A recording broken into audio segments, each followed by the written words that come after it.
안녕하세요. 반갑습니다. 여러분의 역사 완성자 유사환입니다. 24번째 시간입니다. 오늘은 이제 우리 일제강점기 당시에 우리의 국어, 역사의 역사 이런 걸 한번 이제 배워나가면서 당시의 문화, 예술, 종교 등등까지 거기에다가 당시 우리 국외 동포들의 그런 활동들 어떤 것들이 있었는지 전체적으로 한번 살펴보도록 하겠습니다. 일단은 우리 이제 한국어 연구를 얘기할 때 우리가 빼놓을 수 없는 단체가 있죠. 그 조선어 연구회가 1921년도에 등장했다가 조선어 학회로 갔습니다. 그래서 뭐 우리말 그 뭐 큰사전, 편찬, 뭐 시도라든가 그다음에 한글 맞춤법 통일한 이러한 그런 모습들이 있었었고요. 그다음에 또 하나 봐둬야 되는 게 역사, 한국사 연구가 되겠습니다. 한국사 그 공부를 얘기할 때 빼놓을 수 없는 부분이 우리 민족주의 사학자들 있죠.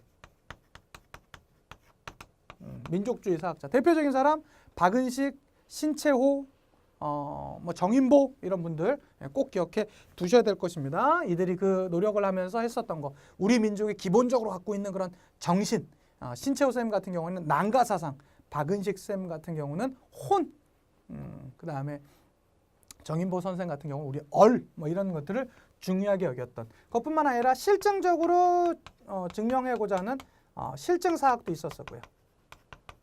민족주의 사학도 있었었고요. 그 앞에는요. 그것뿐만 아니라 실제로 은근히 시험 문제 많이 나오는 게 뭐냐면요. 사회경제사학이에요.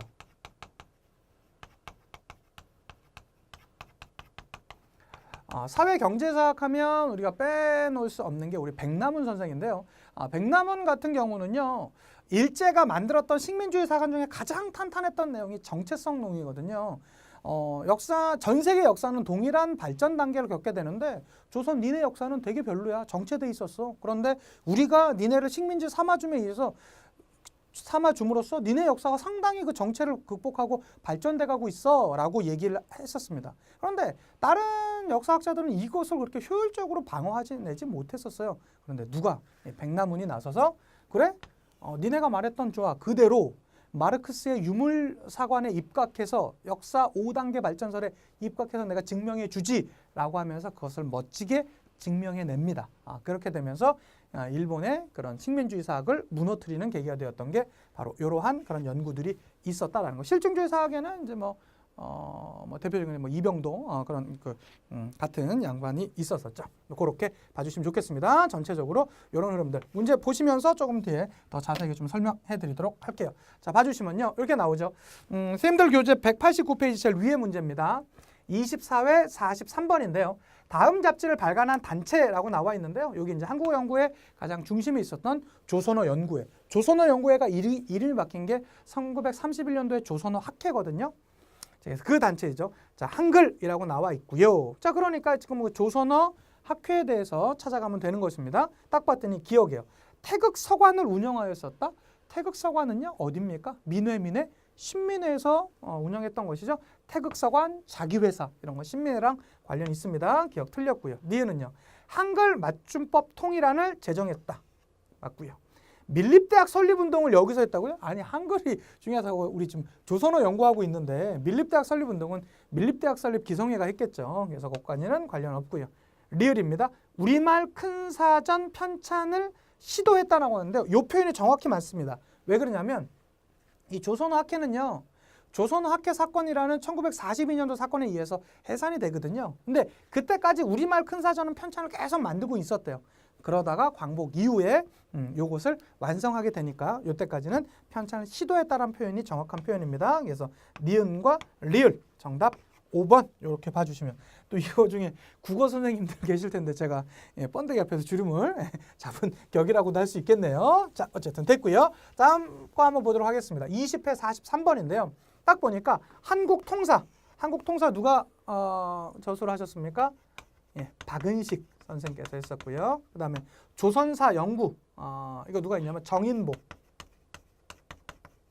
다음에 조선상고사 누가 있습니까? 단재 신채호. 이런 분들의 전통적인 특징이 뭡니까? 민족주의 사학의 중심이었던 분들이겠죠. 자, 조선사 편소에 참여했다. 조선사 편소에는요, 식민사관을 만들어내는 바로 그 장본인들이에요. 우리나라 역사를 왜곡했던 그 단체거든요. 전혀 해당되지 않겠고요. 2번입니다. 사만정통론으로 우리 역사를 체계화하였다. 이 사만정통론을 이제 주장한 거는 당시 조선 후기 실학자였었던 이익입니다. 이익이 우리 고조선의 역사는 사만으로 이어졌고 사만 그 중에서도 그 마한으로 이어졌다라는 것을 이제 주장했었는데요. 이 중에서도 특히 단재 신채호 선생 같은 경우는 이 사만 정통론을 정면으로 거부해 버립니다. 단재 신채호 선생 같은 경우는 당군, 부여, 고구려 이런 형태로 우리나라 역사가 이어오고 있다라고 하면서 사만 정통론을 부정했었다라는 거 기억해 두시고요. 자, 3번입니다. 유물사관을 토대로 식민사관을 비판하였던 인물은 누구겠습니까? 이런 사회경제사학의 백남훈 같은 경우가 되겠죠. 이런 민족주의 사학과는 거리가 있습니다. 자, 4번입니다. 진단학회를 창립하여 우리 역사를 연구하였다. 요거는 실증사학의 이병도 같은 역할이라고 할 수 있겠고요. 5번입니다. 한국사 왜곡에 대항하여 민족정신을 고쳐였다. 민족정신을 고쳐였다. 민족주의 사학자들의 전형적인 특징이라고 할 수 있겠습니다. 정답 5번 이렇게 봐주시면 좋겠고요. 하나 더 보도록 하겠습니다. 제일 밑에 있는 문제죠. 22회 40번 문제입니다. 다음 책을 저술한 인물에 대한 설명으로 옳은 것을 찾으랍니다. 보니까 우리 조선의 역사적 발전의 전 과정은 가력, 지리적 조건, 인종학적 골상, 문화 형태의 외형적 특징 등 다소 차이는 인정되더라도 외관적인 소위 특수성은 다른 문화민족의 역사적 발전 법칙에 구별되어야 하는 독자적인 것이 아니며 세계사적인 일원론적 역사 법칙에 의하여 다른 민족과 거의 같은 궤도로 발전 과정을 거쳐온 것이다 라고 얘기했습니다. 우리나라도 전체 역사의 보편적인 역사 발전 과정을 지켜오고 있다라고 지금 얘기하고 있는 거 아닙니까? 무엇보다 여기 조선사회 경제사라고 써 있습니다. 이게 누구겠습니까? 백남훈이 주장한 그런 글이겠죠. 한번 보도록 하겠습니다. 1번입니다. 민족 정신을 혼으로 파악하였다. 혼으로 파악한 건 민족주의 사학자 중에서도 박은식에 해당됩니다. 2번입니다. 식민사관의 정체성론을 반박하였었다. 그렇죠. 이 백남훈의 가장 대표적인 업적이라고 할 수 있을 것이고요. 3번입니다. 역사를 아와 비아의 투쟁으로 설명하였었다. 신채호에 해당되는 말일 것이고요. 4번입니다. 사만정통론으로 우리 역사를 체계화하였었다. 이익이 이제 주장하게 되면서 그 밑에 이익의 그런 그 계파에서 아니면 그 주장 그것을 따르는 사람들이 이제 주장했던 것이고요. 5번입니다. 진단학회를 창립하여 우리 역사를 연구했다. 이병도에 대한 설명이라고 할 수 있겠습니다. 정답 2번이 되겠고요. 자, 다음 페이지 넘어가면 이제 우리 당시에 일제강점기 당시에 우리의 문화 이런 것들이 나오게 됩니다. 일제강점기의 문화라고 하면 무엇보다 여러 면에서 일제 분명히 부역한 문학가들이 있겠죠. 대표적인 사람, 뭐 춘원 이광수, 노천명 이런 사람들이 있을 것이고요. 최남선 이런 사람이 있을 것이고요. 그에 대해서 자신의 문학 작품으로 그것을 끊임없이 저항했던 인물이 있을 겁니다. 대표적으로 누가 있습니까? 이육사, 그렇죠. 윤동주 같은 심훈 이런 분들 그런 저항 문학도 있을 수 있다라는 것들. 그거 한번 찾아가 주시면 좋겠는데요. 한번 보도록 하겠습니다. 191페이지 제일 위에 나와 있는 내용입니다. 13회 34번 문제인데요. 자료와 관련된 인물에 대한 설명으로 옳은 것을 찾으랍니다. 여기 뭐 옆에 거는 그렇다 치더라도 보니까 뭐 나와 있습니까? 님의 침묵.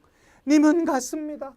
아, 사랑하는 나의 님은 같습니다. 우리 만의 한용운 아니겠습니까? 한용운 선생 같은 경우는 님의 침묵이라는 작품으로 문학적으로 이제 비판하기도 했었고요. 그 다음에 역시 스님이셨기 때문에 이것에 대해서 이제 당시에 우리 불교가 너무나 지금 이제 타락해 있다. 우리가 불교를 다시 해야 된다라는 이제 불교 유신론을 주장하기도 했었던 인물이 바로 만의 한용운 선생이 되겠죠. 1번입니다. 유교의 혁신 운동을 전개했었다. 유교의 혁신 운동은요, 당시에 양명학자 출신으로 역사 공부에도 많은 관심을 가졌었던 박은식에 해당되는 내용이라고 할 수 있을 것이고요. 2번입니다. 해방 후 남북 협상에 참여했었다. 남북 협상의 대표적인 사람은 2명 기억해 두셔야 됩니다. 양김입니다. 김구, 김규식이 해당된다고 할 수 있겠고요. 3번입니다. 대한민국 임시정부의 초대 대통령은 이승만이었었고요. 4번은요. 불교를 통한 청년 청년 운동 강화를 노력했던 인물 만해 한용운이 되겠고요. 5번은요. 시리아 방송 대국을 황성신문에 기고하였던 것 누굽니까? 지연, 장지연이 해당된다라고 할 수 있겠죠. 정답 4번이었고요. 다음 문제 보시면요. 20회 40번 가에 들어갈 작품으로 옳은 것을 보기 위해서 고른 것은 이렇게 나왔는데요. 일제강점기 저항 문화랍니다. 봤더니 작품의 주제 조국에 대한 사랑과 일제 식민 통치에 대한 저항의식 이런 것들이 나와 있는데요. 한용운의 님의 침묵, 이상화의 빼앗긴 들에도 봄은 오는가. 이게 너무 멋지지 않습니까? 이거 말고도 나온다라면 저희가 그냥 문제 풀기 전에 한번 생각해보면 뭐가 있을까요? 윤동주의 서시, 죽는 날까지 하늘을 우러러 한 점 부끄러움 없기를, 잎새이는 바람에도 나는 괴로워했다.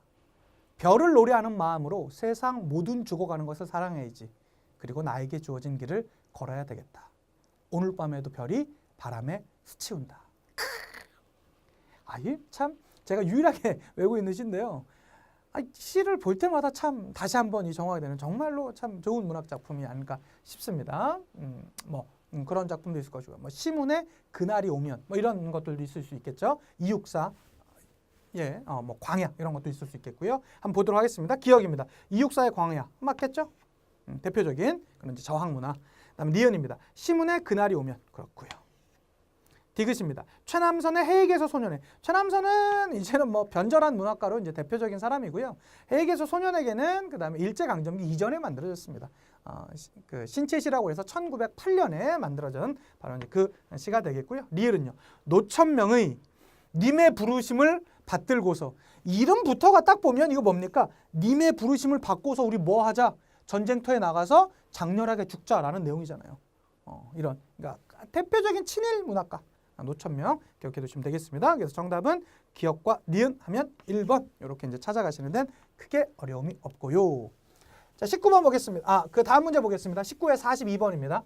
다음 영화가 개봉된 시기의 문학의 동향으로 가장 적절한 것은 나왔는데요.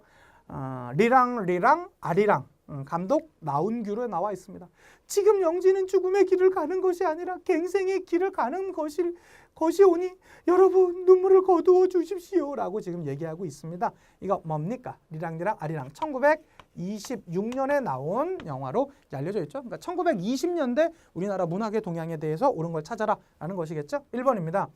신채시 해익에서 소년에게가 발표되었다. 해익에서 소년에게는요 1908년에 발표됐습니다. 2번입니다. 영국인 베델이 대한매의 신보를 창간하였었다. 대한매의 신보는요, 이 베델이 우리나라 왜 들어왔었다고 그랬죠? 러일 전쟁을 취재하기 위한 기자로서 들어왔었다고 했었죠. 좀 들어보니까 일본 애들이 너무 쓰레기인 거죠. 그래서 여기 남아갖고 이 진상을 전 세계에 알리기 위해서 신문 만든 거 아니겠습니까? 이건 1904년에 만들어지게 되었고요. 5번입니다. 최초의 신극 공연장인 원각사가 개관되었다라고 나오는데요. 원각사 개관은 1908년입니다.